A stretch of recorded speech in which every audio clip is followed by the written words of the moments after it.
gbogbo ẹni mo fi ń sọ aṣòṣì máa bọ̀ tó máa ń lo ìbò táwọn tó ń ní náà bá lọ pa wí láti kọ̀ọ̀tù ẹ̀ gbogbo ẹni èmi kú sàmádékúlé fi sọ lẹ́yìn eléyìí aṣòṣì máa bọ̀ kọ́ bá tún sọ̀rọ̀ kan lẹ́nu iṣẹ́ wa tí ọ̀nà kankan mo sáláṣẹ fún gbogbo ẹnibọ̀dì ẹni.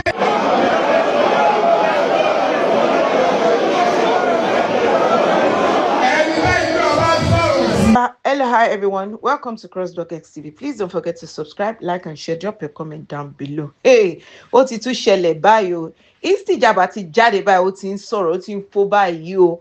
Torí pé couple of days or weeks ago, Tafa Sego, ó fi òun lẹ̀, ó ní pé ọ̀gá tí ó bá ti ń bú ọ̀gá mi, àwọn ọmọọṣẹ́ yìí tó wà lọ́ndọ̀ ọ̀gá yẹn náà wọ́n máa bú ọ̀gá. Tí ọ̀gá A, táwọn ọmọọṣẹ́ bá ń bú ọ̀gá B, àwọn ọmọọṣẹ́ ọ̀gá A máa bọ́ ọmọọṣẹ́ ọ̀gá B. Ó ní Istijaba láti máa sọ pé Tafa Sego ó ti fọwọ́ mọ́ ibi tán gbé sí, kí MC Olúọmọ náà kó fọwọ́ mọ́ Àbújá, pé àtìgbà tí Tafa Sego ti wọlé ó pinnu pé kò ní síjà, kò ní sí wàhálà, pé kò dẹ̀ síjà. Ó tún jẹ́ ká máa mọ̀ pé ìgbà tí MC Olúọmọ gun tó jẹ́ chairman lẹ́kọ̀ọ́, ó jẹ́ ká máa mọ̀ pé ó ní so many constitutional branches or whatever tí wọ́n dissolve. Ó ní bọ̀ ìgbà tí Tafa Sego wọlé kò dissolve nǹkan kan bẹ́ẹ̀ o. So ó ní pé kó má jẹ́ kí wàhálà ṣẹlẹ̀ ní lẹ́kọ̀ọ́, pé everybody fọwọ́ mọ́ ibi tọ́wọ́ bá ń gbé o. Ẹ jọ̀ọ́ ẹ̀yin tèmi, ẹ drop comment yẹn, like and share. Ẹ jẹ́ ká jọ gbọ́ lẹ́kùnrẹ́rẹ́. A'udhu billahi minash shaitani rajim. Bismillahir rahmanir rahim. Alhamdulillahi rabbil alamin. A máa dúpẹ́ fún Ọlọ́run. Ọlọ́run ọba òní ọba tí a dúpẹ́ fún, ọba alágbára lórí gbogbo ẹ̀dá, ọba tẹ́ pé òun náà ni olùpèsè, òun náà ni olùkápá lórí gbogbo ẹ̀dá, àtàlágbára ni àtọ̀lẹ́ni, Ọlọ́run ìlọ́ba alágbára lórí gbogbo wa. Bákan náà fi àsìkò yìí fẹ́ pe àkíyèsí àwọn èèyàn wa kan lórí iṣẹ́ wa, National Union of Road Transport Workers, nítorí mo rí pé àwọn nǹkan tí ó ń lọ yìí, tó bá ń lọ bó ṣe ń lọ yìí, ó máa padà dàbí pé àtọ́ni ní sùúrù, nítorí tán bá tìyàn títí tó bá kàn ògiri àìjù padà. Tá a bá wo látìgbà tí Ọlọ́run ti gbé Alhaji Mustapha Adékúnlé Sego sí orí àga state chairman, a rí pé peace wà lẹ́kọ̀ọ́. Mo dẹ̀ fọlọ́run búra fún wa, chairman ń ṣe promise pé nǹkan kan aburú kò ní ṣẹlẹ̀ títí wọ́n máa fi swine òun. Lẹ́yìn swine aburú kò ní ṣẹlẹ̀, a dẹ̀ dúpẹ́ fọlọ́run pé Ọlọ́run ní ká aburú kankan ṣẹlẹ̀, kódà ààrẹ ni tó gbára wọn létí lásán. Ṣùgbọ́n I want to call on the state governments lórí àwọn issue tó ń lọ yìí, because I don't know exactly the problem. Alhaji Musiliu Ayinde Akinsanya, ẹ ti jẹ́ president, ẹ ti wà l'Abuja. Alhaji Mustapha Sego, wọ́n ti jẹ́ state chairman, wọ́n ti wà lẹ́kọ̀ọ́. Kóníkálùkù mójútó sí tẹ̀, kóníkálùkù mójútó activities ẹ̀. I don't know, tó fi wá jẹ́ wípé ẹ̀yin tẹ́ wà l'Abuja lẹ fẹ́ máa dá wàhálà sílẹ̀ lẹ́kọ̀ọ́. Mi ò dẹ̀ mọ reason, because ẹ ti wà ní city lánàá, àríbẹ̀ṣe operator. Ẹ ti wà nípò yẹn lánàá, àríbẹ̀ṣe operator. Tẹ́nìkan bá wà ńbẹ̀ lénìí, ẹ jẹ́ kó ṣiṣẹ́ ẹ. Peace ti wà lẹ́kọ̀ọ́, there's no problem. Ẹni dẹ̀ ń ṣe iṣẹ́ yìí pẹ̀lú bẹ̀rù Ọlọ́run. Ẹni ń ṣiṣẹ́ yìí pẹ̀lú bẹ̀rù Ọlọ́run. Tó fi máa jẹ́ pé tó bá dissolve just only one branches, social media àti máa gbé kí wọ́n dissolve branches. Báwo lẹ́yìn ṣe ń gbà tí yín?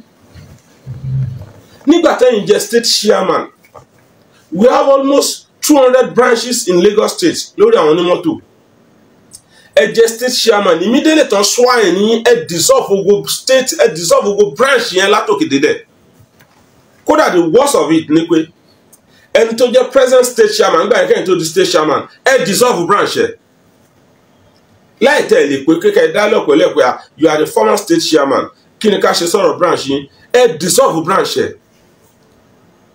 Why ń ṣe tó yẹ pé tó bá tó wá dissolve branch kan, ẹ máa bring the problem, ẹ máa make pé báwo ni violence ṣe fẹ́ wà, with what reason? Mr. President sir, a day lẹ́bi dissolve gbogbo nǹkan tó ń jẹ́ márùá látòkè délẹ̀. We have more than 500 branches in Lagos State. Látijọ́ tí bàbá tí Sego ti di state chairman kò tí dissolve márùá kankan. níjọ́ tẹ̀yìn di state chairman gbogbo ohun tó ń jẹ́ branch ọlọ́kadà more than 700 branches ẹ dissolve in a day. Ẹ wo wàhálà àti ìdààmú tẹ́ kó àwọn èèyàn sí lọ́jọ́ kan ṣo. Ẹni dẹ̀ ń lo initiative ẹ̀ ó dẹ̀ ra ń to ẹgbẹ́ yẹn wẹ́rẹ́wẹ́rẹ́. Nǹkan tó ti destroy Ọlọ́run dẹ̀ ń lo máa nìyẹn láti máa tó díẹ̀. Ẹ̀yin tún wá ní ẹ̀ní jẹ́ ká ní sinmi lẹ́kọ̀ọ́. If there's anything ẹ fèsì sí títí yín náà ẹ mójútó àyè tí yín náà ẹ jẹ́ ká ní ṣiṣẹ́ lẹ́kọ̀ọ́. You are the former state chairman. You are no more there. You have been in another position. Why can't you monitor that? Ẹ fẹ́ ní ilẹ̀ jẹ́ kó ṣiṣẹ́. Ẹ bẹ̀rù Ọlọ́run pẹ̀lú ogun nǹkan tẹ́ ń ṣe. Ẹ má bàṣẹ́ ìjẹ́ fáwọn ọmọ tó ń bọ̀ lọ́la. Sego máa kú iṣẹ́ yìí, á ṣiṣẹ́ yìí, á rìtáyà. Ẹ̀yin náà máa rìtáyà. Èmi tí mo sọ̀rọ̀ náà máa rìtáyà. Àwọn ọmọ kan ń bọ̀ lọ́la láti wá ṣiṣẹ́ yìí. Ẹ má bàṣẹ́ ìjẹ́ fún wọn náà. Ẹ má ṣe níṣe pé ẹ̀yin ti kú òun bẹ́ẹ̀ kẹ́dẹ̀ destroy gbogbo nǹkan. Ẹ má máa initiate àwọn èèyàn láti lọ dá wàhálà lẹ̀. Ẹ jẹ́ kẹ́ni yìí ṣiṣẹ́. Ó ní automatic right láti dissolve èèyàn. Ó ní automatic right láti install. Òun ló wà ní state chairman. Ẹ fílẹ̀ ẹ jẹ́ kó ṣiṣẹ́. Ẹ bẹ̀rù Ọlọ́run pẹ̀lú gbogbo nǹkan tẹ́ bá ń ṣe. And then ẹ̀yin tẹ́ jẹ́ blogger. Ẹ̀yin tẹ́ jẹ́ blogger. Ẹ̀yin náà ní láti bẹ̀rù Ọlọ́run pẹ̀lú nǹkan tẹ́ ń ṣe. Iṣẹ́ yìí ò ń ṣiṣẹ́ yín. You have your own job. And then moreover, most of these bloggers don't cause a problem. Bóyá bó ṣe ń lọ àbí whatever. You stay outside country. Láti máa destroy Lagos state, which is tí ò dẹ̀ lè work ẹ̀ ń tanra yín ni.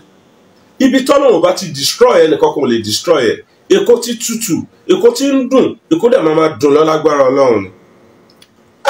Wo obìnrin tí wọn náà bímọ tí ò dẹ̀ ń bẹ lọ́hùn pé káwọn ọmọ ẹ ní àlùbáríkà kí lòun sọ̀sọ́kúsọ fún nǹkan tó mọ̀ nǹkan tó rí òun ni tó ń sọ. Òkè ó ní Alhaji Musiliu Ayinde Akínṣọ́yà dé patí pé Sego ní kí Alhaji Musiliu Ayinde Akínṣọ́yà kọ́kọ́ wá kí òun náà kóun tó lọ kí Alhaji Musiliu Ayinde Akínṣọ́yà. Níbo ni Sego ti sọ bẹ́ẹ̀? Ẹ máa mú ọ̀rọ̀ ẹ máa tán ọ̀nà ẹ̀ láti fi dá wàhálà alẹ̀. Alhaji Mustapha Adékúnlé Sego ní nígbà tí àwọn èèyàn yìí dé patí wọ́n bá wọn ní patí wọ́n dẹ̀ lọ jókòó sí ààyè tiwọn. Expectation òun ni pé àwọn branch chairman tó wà lọ́ndà òun ní state òun wọ́n nẹ́tọ̀ láti wá kí òun bí tóun jókòó sí. Kóun náà wá kó àwọn branch chairman tó wà pẹ̀lú òun àtàwọn branch chairman tó tẹ̀lé president wá káwọn náà wá lọ honour president. That's what he say. Kò sọ pé president gbọ́dọ̀ kọ́kọ́ wá kí òun káwọn tó lọ kí state chairman káwọn tó lọ kí president. Kí ló dé tẹ́ máa fẹ́ fi social media dá nǹkan rú? Máa fẹ́ fi social media bá nǹkan jẹ́. Ẹ rántí àtúbọ̀tán lórí nǹkan tẹ́ ń ṣe. Ẹ bẹ̀rù Ọlọ́run. Ẹ bẹ̀rù Ọlọ́run pẹ̀lú ogun nǹkan tẹ́ ń ṣe. Látijọ́ tẹ́ni ti di state chairman kò dissolve ó manage ẹgbẹ́ yẹn gradually ó manage gradually ó ń pò wọ́n one by one ó ń gbọ́rọ̀ lẹ́nu wọn. What is your own business? Ẹ̀ẹ́dẹ̀ ṣọ́ lẹ́yìn ẹ̀ẹ́dẹ̀ ṣọ́ láìfi yín kẹ́ ẹ fi ṣe national union lọ́rùn lẹ̀ ṣé national union nìkan activities tó wà lẹ́kọ̀ọ́ ni. Ẹ ṣe máa lọ yọnu sí àwọn àfíàsí activities tó kù ẹ fi national union lọ́rùn lẹ̀. Mo dẹ̀ mọ̀ nǹkan tó ń ṣe yín apani níyìn ẹ̀kẹ́ fẹ́ kọ́ mú dàkọjá lórí tiyín gbogbo àwọn nǹkan tẹ́ ẹ ti ṣe ló ń jẹ́ kẹ́yìn náà máa rò pé ẹ ti ṣe aburú ẹ má expect ẹ tó bá wọn Ọlọ́run ó lè foríjì yín. What you need to do is that put everything in order. Ẹ jẹ́ kí state chairman ṣiṣẹ́ kó máa báṣẹ́ lọ. Ẹ̀yin náà fèsì Àbújá yín ọ̀tọ̀ọ̀tọ̀ ní seat yín kó pàpọ̀ mọ́ra wọn. Láti máa instruct àwọn èèyàn pé kán lọ máa da nǹkan rú tó bá da nǹkan rú Ọlọ́run á dàgbèsè ayé wọn rú Ọlọ́run á dalé wọn rú Ọlọ́run á dọ̀nà wọn rú. I'm not here to insult anybody. What I'm here for is that to advise you people. Enough is enough. Ẹ fi ṣe ayé náà lọ́rùn rẹ̀. Stay away from our work. Ẹ wá nǹkan mi láti máa ṣe. Legacy ó náà ó ń ta àgbo. You can be selling your àgbo. Bó ṣe ń lọ wọ́n náà ó náà ń ta àgbo jẹ̀rí kan náà. Continue your business. No, kò sí ìtókùn wa ń bẹ̀. We are not your enemy. Gbogbo wa ọmọ ìyá ni gbogbo wa. Face your business. Leave the union activities. Tẹ́kí nǹkan tó máa lè ṣe lọ́fíìsì union ìjọ kejì àti gbé social media. Nígbà tí state chairman former state chairman tó jẹ́ state chairman tó dissolve àti ọ̀kadà àti márúwà àti mọ́tò tó dissolve gbogbo àti time kí lẹ ṣe ń gbà ẹ̀. Why can't you go to social media? Ẹni yóò wá dissolve ó wá arrange wọn one by one ó dẹ̀ ń báṣẹ́ yẹn lọ pẹ̀lú bẹ̀rù Ọlọ́run, ẹ wá tún fún wa ní problem. Why are we giving us problem? Ṣé union nìkan ló wà lẹ́kọ̀ọ́ ni? Ẹ jẹ́ ká sinmi náà, ẹ bẹ̀rù Ọlọ́run pẹ̀lú nǹkan tẹ́ ń ṣe, ẹ rántí ọjọ́ ọ̀la pẹ̀lú nǹkan tẹ́ ń ṣe. Èní máa tán, a dẹ̀ máa tún pàdé Ọlọ́run. Ẹ̀yin social media abẹ́yìn bloggers, ẹ jọ̀ọ́ ẹ fi iṣẹ́ National Union lọ́rùn lẹ̀, ẹ jẹ́ ká ní sinmi, ẹ jẹ́ ká Alhaji Mustapha Adékúnlé Sego, ẹ jẹ́ kó ríṣẹ́ ẹ̀ ṣe, ẹ má dàrú. Nítorí gbogbo nǹkan tí wọ́n bá ṣe lénìí ó máa gbẹ̀san ẹ̀ o, gbogbo nǹkan tí a bá ṣe lénìí ó máa gbẹ̀san ẹ̀ o, tí wọ́n bá ṣaburú á gbẹ̀san aburú o.